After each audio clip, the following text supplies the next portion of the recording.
Let's talk about money. How important is financial health to your overall health? What is it a reflection of if you can't make ends meet? What does it mean about your physical, mental challenges? Well, we're having huge arguments about that in our culture, aren't we? The research evidence seems to suggest that, although there's some debate about this, that once you have enough money so that bill collectors aren't chasing you around, then having more money doesn't help that much. So money helps stave off the worst of uncertainties at minimum.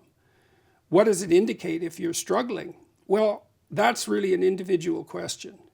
And it's harsh sometimes. I mean, one thing that happens to be the case is that people who have higher levels of fluid intelligence, which has a strong biological component, tend to make more money.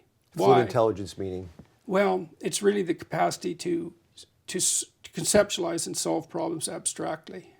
And it's partly associated with verbal fluency. And because we tend to think in words, but there's more to it than that. And so, all things considered, people who can get somewhere faster and better make more money for obvious reasons. And that's rough. That's very rough. It's built into the fabric of our biology.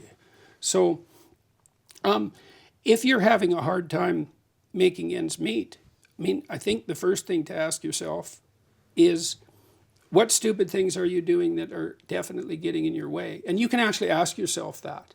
And it's like a prayer in some sense. Apparently I'm doing some stupid things because my life is not going very well. Maybe I could realize a couple of them, in a manner that's not so harsh it crushes me. And if you really meditate on that, you will get an answer. And it won't be an answer you like. But maybe it'll be an answer you can stand. It's like, well, you drink too much. Well, you already know that because you regret what you do while you're drinking, and other people have told you. It's like, well, you're not doing very well in life. Stop drinking. That's hard. And so you clear out the obstacles that are in your path that you can see as to the best of your ability. You see, because what happens is people suffer and then they judge existence and they say, well, look, it's arbitrary and unfair and everything should burn. Yeah, it's an understandable response, but maybe it's unbearable because you're doing too many stupid things. Hopefully, that's the case, because then you could make it better, right? Maybe there's some hope, maybe not. Maybe everything is pointless and misery is the inescapable final reality. But I wouldn't jump to that conclusion before you try to stop doing all the things you are doing that are stupid, that you know that are stupid, that you could stop doing, right? I find that people's self-worth drops when they don't win in the game of money.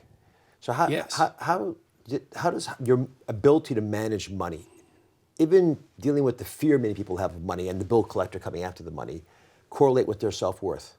Well, people have...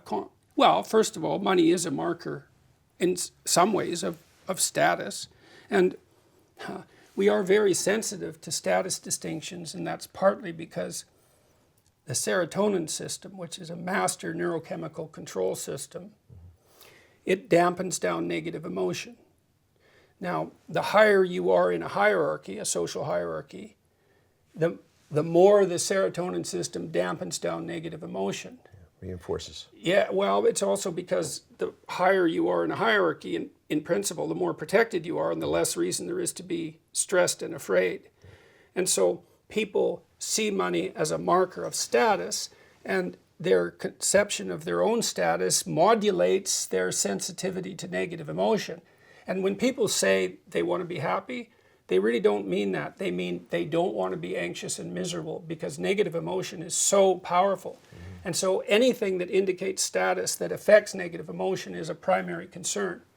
Now, you don't want to overvalue money because it's not the only marker, and even not the only appropriate marker of genuine status, right? So you want to get your status conceptions straight if you can. You don't want to undervalue it either because it's the unit of exchange for people's attention and labor. It's crucially important. And so, it's not money that's the root of all evil. It's the love of money. It's when money is put in the highest place right? It's not money itself. So within a couple, when you don't like the way your partner is managing money or making money, which is a major cause of discontent, probably the number one reason couples have serious problems that they shouldn't be fighting over, but they do because they can't manage the love of money differences. What are you supposed to do? If you're the person having the problem, you examine yourself, you make the prayer, which I think is a very wise tactic. What do you do when the person you love dearly is just unable to provide in a way that you think is appropriate? I don't know how to answer that because it depends so much on the specifics of the situation. I mean, in general, what you have to do before you embark on a discussion like that is maybe have a discussion with your partner about how both of you should think about money if you were thinking straight, right? Well, how valuable is this? How does it relate to other things that we regard as important? And then maybe you sketch out what you would consider. If you're having a dispute with your partner, one really useful thing to do is to ask them what they want. It's like, okay, well, really, it's like, okay, you have a problem. Yeah. What do you see as a solution? Well, I don't know. I don't know the answer to that. It's like, no. I need to know your conditions of satisfaction before I can engage in this argument. I need to know that there is something I could do, no matter how difficult it might be, that would actually make this damn problem go away, or I won't even engage in the conversation. What do you want? Well, maybe the person has to talk to you a bunch to figure out what they want, and that the conversation can start there. So you have to dig into these things. And, people fight about money, but the fight's often about 50 other things. One of the rules Tammy and I had about fighting was you didn't get to bring up the past. Because you know what happens. You start a fight and it's like, well, you did this like 3 months ago and 6 months ago, and then you did this 2 years ago and 5 years, and soon it's an argument about the entire relationship, and you can't even settle the simple thing that's on the table. We had another rule, which was do not agree with anything you don't agree with. Because I don't want to have this discussion and you say you agree, but you really don't, and then 4 months from now, we have the same argument, turns out you didn't agree at all, and it was, so if you agree, and you actually agreed, then you don't get to have the argument about it anymore. Now, obviously there was errors around that, but that was helpful.